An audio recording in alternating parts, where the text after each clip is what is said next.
Alors, voilà, bonjour à tous.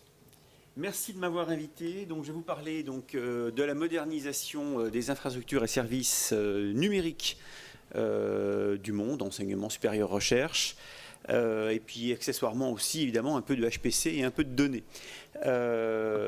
Vous l'avez, alors évidemment, alors juste un petit mot quand même sur le débat qu'il y avait avant. Je pense que ce qui compte, c'est que la communauté calcul intensif soit forte et qu'elle soit vécue, qu'elle soit vue comme une communauté. Il y a la communauté climat, la communauté matériaux, bon. Le calcul intensif étant transverse, c'est ce qui fait que c'est difficile pour elle de parler d'une seule voix. Donc c'est un problème qu'on voit depuis des années et des années, hein. Mais il faut persévérer, et c'est pour ça qu'Orap est important. Je pense qu'il faut venir au forum, soutenir et en faire quelque chose de tout ça. Donc, la modernisation du monde numérique dans le monde d'enseignement supérieur recherche, elle est partie d'un constat. C'était que il fallait une vision numérique partagée, que on voyait effectivement beaucoup de choses au niveau des data centers, des demandes CPER qui ont explosé, comme le disait Michel. Ça a été un choc énorme de voir ces centaines de millions d'euros qui étaient demandés à tort et à travers souvent. Évidemment, il y a aussi un contexte européen qui est fort, avec, on en reparlera plus tard, Jean-Philippe va en parler aussi, tout ce qui se fait au niveau du cloud et des initiatives européennes. Et puis évidemment, on a toujours le calcul qui est là-dedans et qui demande toujours plus de moyens. Nous en sommes bien conscients. Donc l'État, dans sa grande sagesse, a mis en place le comité d'orientation du numérique, le CODORNUM, qui est présidé par le DGRI, le directeur général de la recherche et de l'innovation, et Madame la directrice générale de l'enseignement supérieur et de l'insertion professionnelle. Donc c'est les deux des grandes directions du ministère de la Recherche. Auxquels sont invités le CODORNUM, la CPU pour les universités, la CDEFI pour les écoles d'ingénieurs, le groupe des grands organismes de recherche, le G5, et aussi la direction, alors c'est enseignement numérique de l'éducation. Merci Philippe. Donc c'est un comité qui a pouvoir de décision, qui peut décider des grandes orientations numériques. Donc vous allez voir le type de choses qu'il a faites. Et à l'intérieur de ce comité, il fait un peu de tout, hein, c'est tout ce qui est numérique, parce que la chose numérique interpelle nos décideurs. On voit énormément de choses numériques un peu partout, fleurir un petit peu partout. Donc c'est l'occasion de faire des choses autour du numérique, spécifiquement donc sur tout ce qui est formation, les systèmes d'information qui ne nous intéressent pas ici, mais qui sont quelque chose d'assez important également, tout ce qui est IST, bibliothèque scientifique numérique, et puis les infrastructures numériques dans lesquelles on range ce qui est data center, ce qu'on met dans les data centers, c'est-à-dire le calcul, le stockage, le cloud. Voilà.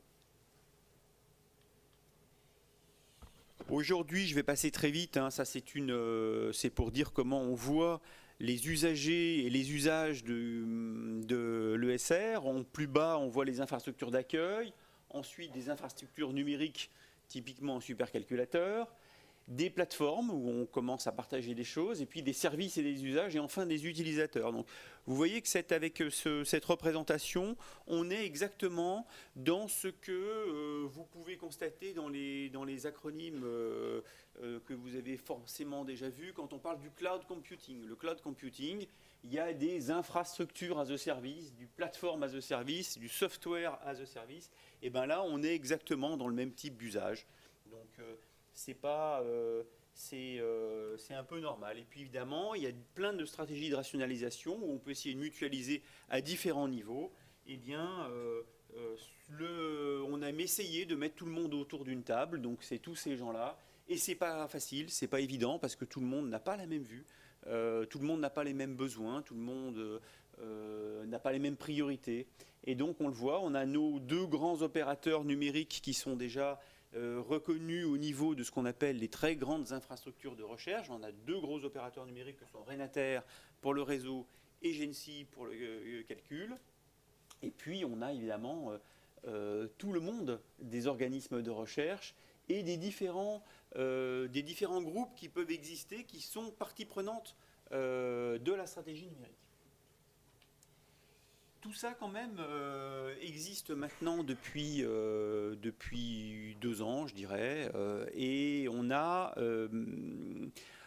réussi à avoir quelques recommandations qui sont arrivées. Donc, le premier, il y a un rapport. Je me rends compte que je ne suis pas en mode plein écran. C'est mieux comme ça. Le premier rapport du COPIL Infranum est sorti non officiellement, mais c'est normal, il n'est pas publié. Il est sorti le 10 novembre 2015, donc ça fait 1 an. Ça fait 1 an, un petit peu moins d'1 an même, avec un certain nombre d'axes de modernisation et un certain nombre de recommandations qui ont été faites. Et vous allez voir qu'on est déjà en train d'en mettre en œuvre un certain nombre. Les 4 axes de modernisation sont la gouvernance, les offres de services, la sécurité et la conduite du changement.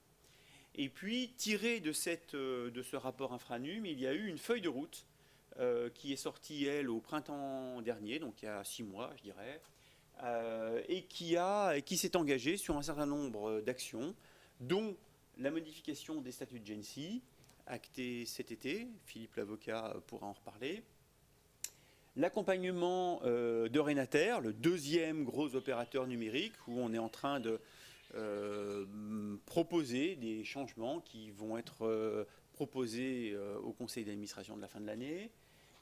Et puis pour tout ça, on a accompagné tout ça chez nous par le recrutement d'un chef de projet qui est arrivé septembre 2016 pour accélérer encore le mouvement parce qu'on va faire travailler des groupes de travail dont je vais vous parler maintenant.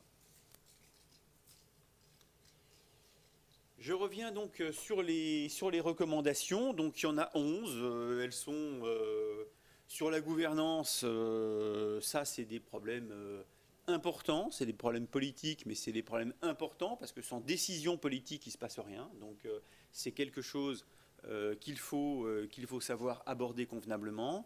Sur les offres de services, vous allez voir, je vais vous montrer des petites choses sur la gouvernance, sur le calcul et sur les mésocentres. La sécurité, c'est quelque chose de très important. Là aussi, c'est un sujet dont on ne peut pas se passer. Donc, soyez très attentifs tous à la sécurité. Il faut qu'il y ait des volets sécurité actifs qui soient bien identifiés. C'est des choses qu'on ne peut pas laisser de côté. Le moindre problème de sécurité peut faire écrouler tout un projet et des années de travail qui auront été nécessaires en amont. Et puis évidemment, il y a un sujet qui est très important, c'est le sujet de l'accompagnement, parce que sans force vive, sans bonhomme, des ETPT comme on les appelle, eh bien on ne peut pas faire. Et souvent, les problèmes de bonhomme, quand on a quelqu'un, quand on a un chef d'équipe, des fois, il ne fait pas parce que les bonhommes, il n'a pas les bonhommes ou il ne va pas savoir quoi faire de ces bonhommes. Donc là, l'accompagnement, c'est un sujet qui est également très, très important. Je passe tout de suite à l'examen de quelques recommandations. Il y a certaines sur lesquelles je vais passer un petit peu plus rapidement. La troisième recommandation concernait la rationalisation des infrastructures d'accueil au niveau national. Donc la recommandation 3, c'est le niveau national, la recommandation 4, c'est le niveau régional. Au niveau national, c'est le chapitre 3, c'est densifier l'utilisation des 4 centres nationaux identifiés d'ores et déjà, TGCC au CEA, IDRIS au CNRS, CINES pour les universités à Montpellier et le CCINEP3. Donc là, ce qui était dit, c'est qu'on souhaitait, en n'obérant pas les capacités d'accueil des centres, en faisant attention à ce que ces centres de calcul puissent bien entendu continuer à poursuivre leur mission première dictée par leur organisme de tutelle. Ce que l'on souhaitait, c'était que ces gros centres de calcul qui sont visibles puissent également se voir confier une mission d'hébergement et donc devenir un data center national, passer de centre de calcul national à centre de calcul à data center, ou en tout cas à centre de calcul, de stockage et de traitement de données. Voilà. Ça, c'est déjà passer de centre de calcul à stockage et traitement de données, c'est déjà un pas en avant qui serait déjà très très intéressant.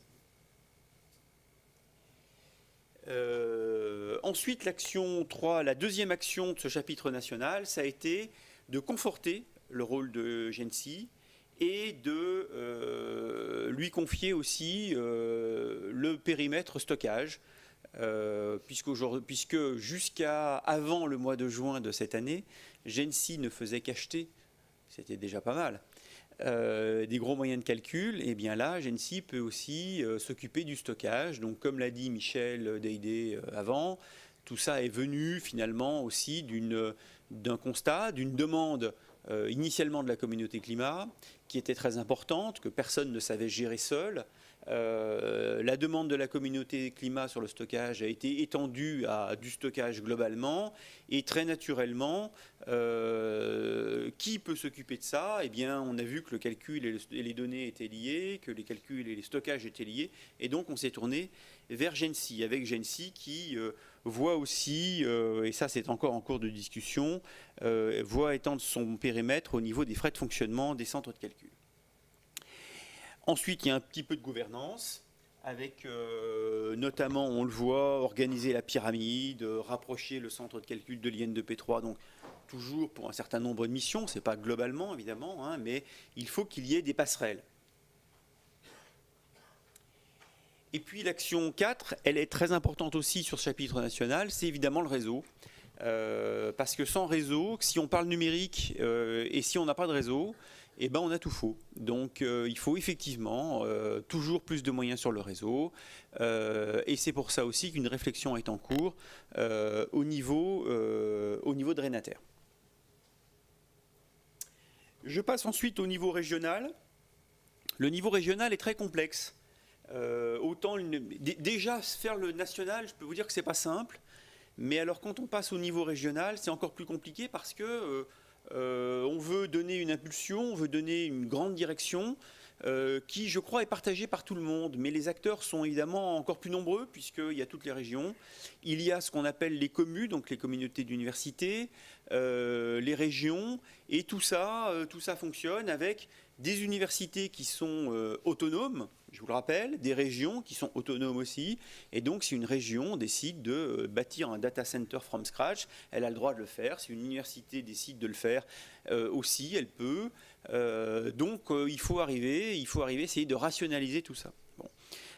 Globalement, tous les contacts que l'on a au niveau du ministère avec les communes, les régions, ont tous été très positifs. C'est-à-dire que du côté des régions aussi, ils ont vu fleurir toutes les demandes data center d'il y a 2 ans, et ils étaient bien embêtés finalement pour arbitrer. Donc ils voient ça, ils voient notre action plutôt d'un très bon œil.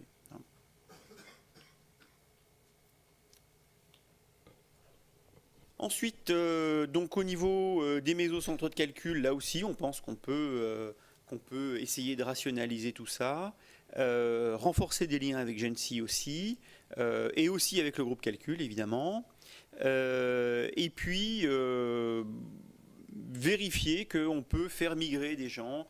Alors évidemment, tout le contexte local est très important, mais vers une offre locale d'hébergement. Voilà. Donc tout ça va se traduire par un schéma que je vous montrerai après, mais pour mettre en œuvre toutes ces recommandations, il y a 2 groupes de travail qui fonctionnent en ce moment. C'est un groupe Data Center et un groupe Cloud Computing. Avec le groupe Data Center, il a pour mission d'établir donc des critères d'éligibilité à un statut de Data Center régional, national.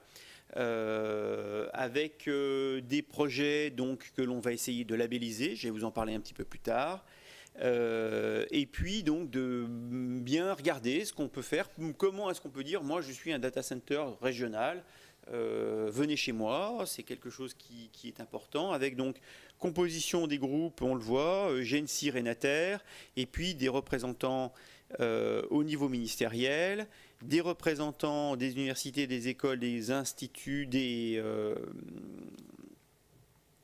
organismes de recherche, le chef de projet qu'on a recruté et tous les experts ad hoc que les uns et les autres pourraient suggérer. Et ça a commencé à travailler ce groupe début octobre. Le groupe Cloud, lui, c'est essayer de préciser ce que pourrait être un cloud pour l'enseignement supérieur à la recherche. Vous savez qu'il y a beaucoup le mot est souvent galvaudé. Les techniques du cloud ne retrouvent jamais ce qu'est un cloud quand les politiques ou quand les décideurs parlent du cloud. Les décideurs parlent de cloud, souvent ils ne savent pas trop ce que c'est nébuleux, c'est nuageux pour eux. Donc déjà, il faut faire un exercice de cartographie, un catalogue de services, et puis vous allez le voir, je vais en parler après, il y a des projets européens qui partent, il va falloir aussi faire attention à ça.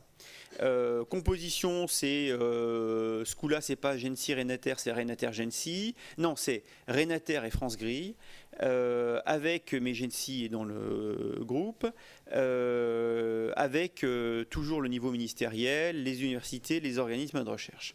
Et là également, le groupe a commencé à fonctionner. Donc data center et mésocentre, ça c'est des slides que j'ai présentés également la semaine dernière aux journées du groupe calcul et du groupe mésocentre. Donc ce qui compte, c'est la volonté, c'est de s'appuyer sur des salles machines et des data centers existants.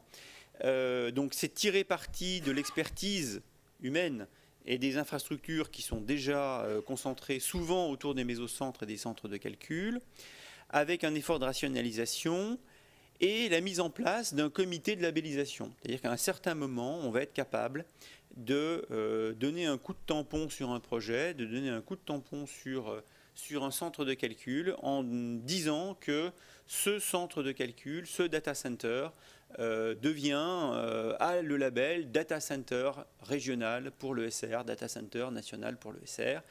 L'idée étant évidemment que de pousser des gens à installer du matériel d'abord dans ces lieux-là, sachant qu'on aura des leviers qu'on espère mettre en place avec notamment les investissements d'avenir pour renforcer évidemment ces centres, faire en sorte qu'ils soient capables d'accueillir un certain nombre d'objets. Et puis, donc ce comité de labellisation sera pas forcément uniquement au niveau ministériel. Aujourd'hui, ce que l'on compte faire, c'est faire participer les régions, donc le niveau politique, puisque, on le sait, il y a forcément des problèmes régionaux et politiques qui rentrent dans les choix qui seront faits sur le data center. On sait qu'il y a des grandes régions avec peut-être 2 data centers. Aujourd'hui, on dit qu'on doit converger vers un. Je vais vous montrer après. Maintenant, si le niveau politique en décide autrement, il en sera autrement. C'est le politique qui, in fine, décidera. C'est lui qui a les pouvoirs. Donc voilà, ce que l'on souhaite, c'est faire émerger 13 data centers au niveau régional. Aujourd'hui, vous voyez que ça c'était avant. C'était la carte des mésocentres donnée par le groupe Calcul en 2014, avec un certain nombre de puissances. Et avec les anciennes régions, depuis les régions ont changé évidemment. Donc tout ça rebrasse les cartes. Et puis ce que je veux dire aussi, ce que j'ai dit déjà la semaine dernière, c'est que, attention, mésocentre et data center, ce n'est pas forcément la même chose. Data center, c'est le bâtiment qui héberge, c'est de l'hébergement sec. Mésocentre, il y a toute une expertise qui est complètement différente d'une expertise juste d'hébergement de projet. Donc ce n'est pas parce que il peut y avoir donc évidemment pour le coup plusieurs mésocentres dans une même région administrative. Et c'est heureux, les mésocentres doivent rester un objet de proximité. Je passe quasiment à mon dernier transparent. Donc les actions relatives au HPC. Le HPC et les données évidemment. Donc au niveau européen, je pars par le haut de la pyramide. Je suis sûr que Jean-Philippe vous parlera de tout ça très très bien. Dans le jargon européen, il y a ce qu'on appelle le Digital Single Market, donc DSM. Il y a le European Data Infrastructures, qui est dont l'acronyme est EDI. Il y a aussi quelque chose qui existe, qui s'appelle un IPCUI HPCBDA. Il y a quelque chose qui s'appelle EOSC. Donc tous ces acronymes-là se retrouvent dans les communications de la Commission européenne du 19 avril 2016. Donc si vous avez du mal à vous endormir, je vous engage à aller lire ces communications qui sont importantes parce que ce ne sont que des textes de la Commission européenne, évidemment, mais ce sont des textes structurants. Parce qu'une fois que la Commission a une idée, en général, elle va pousser sa stratégie. Ça veut dire que les financements de tous les projets européens auxquels vous allez peut-être pouvoir participer, par exemple, devront s'inscrire dans la stratégie qui a été affichée. Donc, est-ce qu'on s'affiche dans le digital single market? Est-ce qu'on est une infrastructure de data au sens de la Commission? Par exemple, dans le European Data Infrastructure, on retrouve le HPC. Et puis il y a aussi un objet un peu mou, un peu bizarre, mais qui bouge très vite, qui s'appelle donc le European Open Science Cloud. Et puis je veux souligner aussi au niveau européen, évidemment, PRACE, alors j'ai mis PRACE avec un petit N, parce que PRACE 1 est fini, Philippe en reparlera, ça a été un succès énorme pour tous les scientifiques qui ont pu bénéficier d'heures de calcul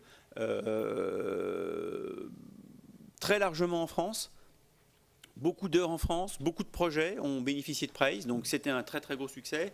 Et on était très inquiet de ne pas voir le coup d'après qui a mis un peu de temps à émerger, mais PRACE 2 est parti.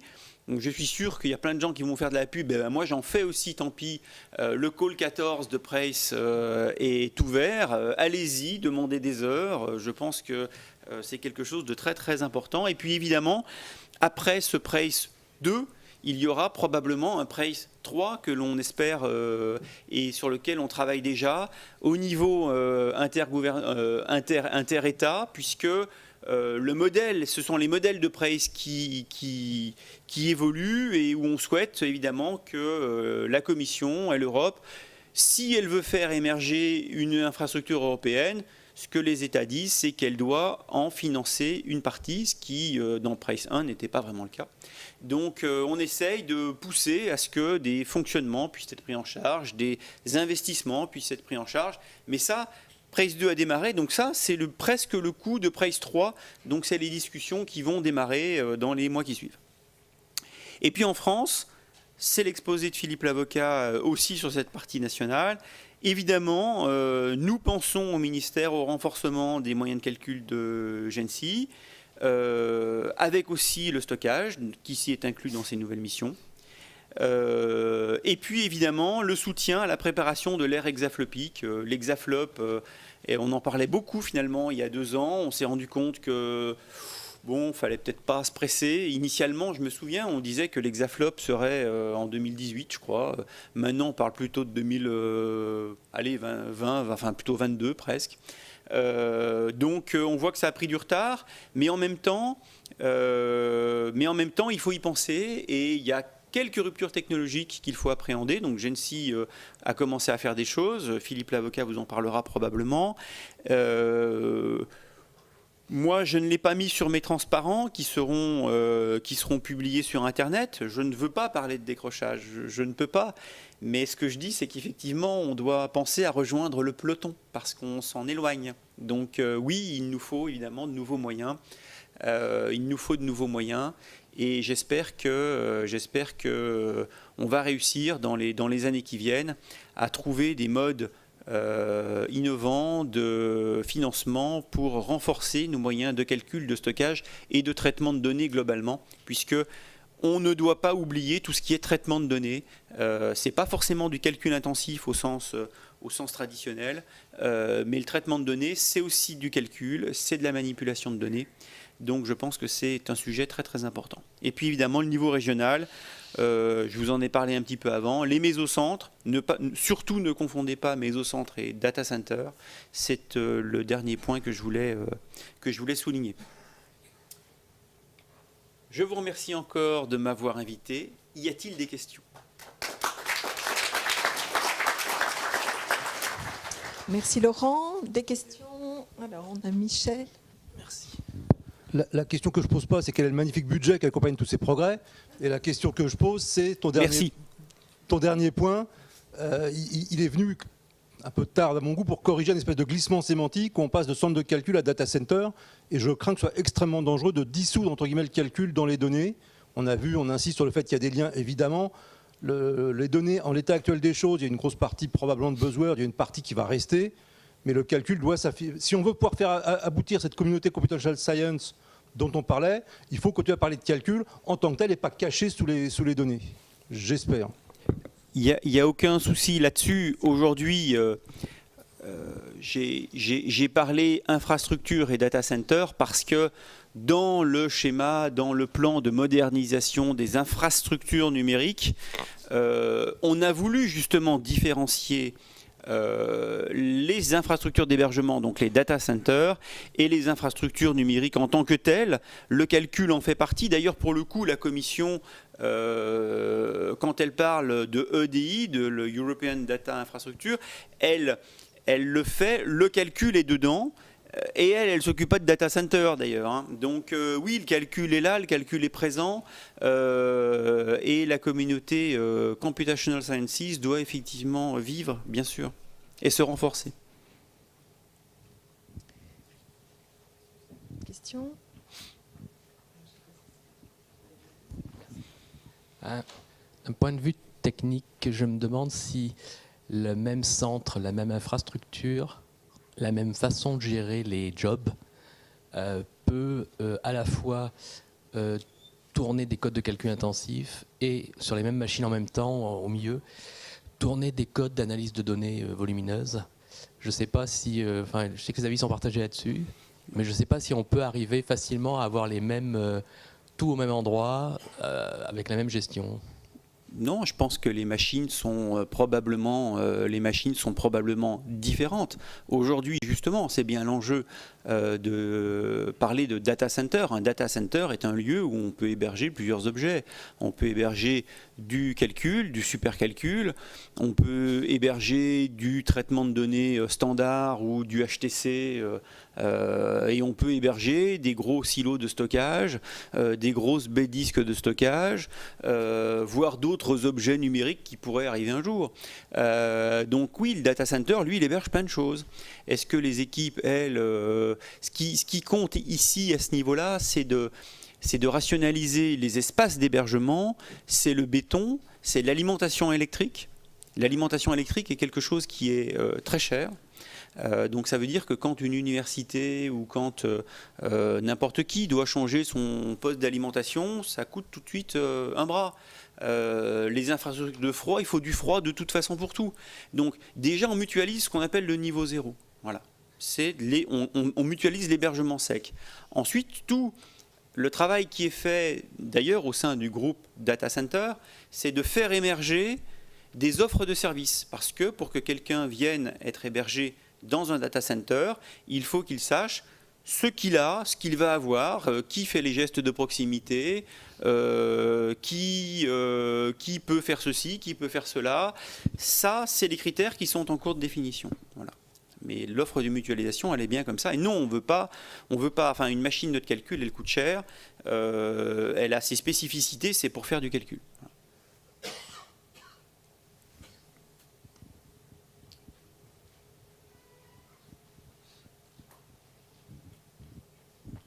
Juste par rapport à ça, effectivement, rappeler qu'il est important que les acteurs de type mésocentre et compagnie soient impliqués dès le début dans la conception de ces objets data centres, tout comme dans la conception de l'offre de service dont on vient de parler. C'est juste, je pense que à un certain moment, c'est vrai partout, quand un utilisateur va utiliser quoi que ce soit, il vaudrait mieux que l'utilisateur se soit exprimé sur comment va être fait le quoi que ce soit en question. Bien, merci Laurent, puis bon courage pour ce grand chantier. Merci.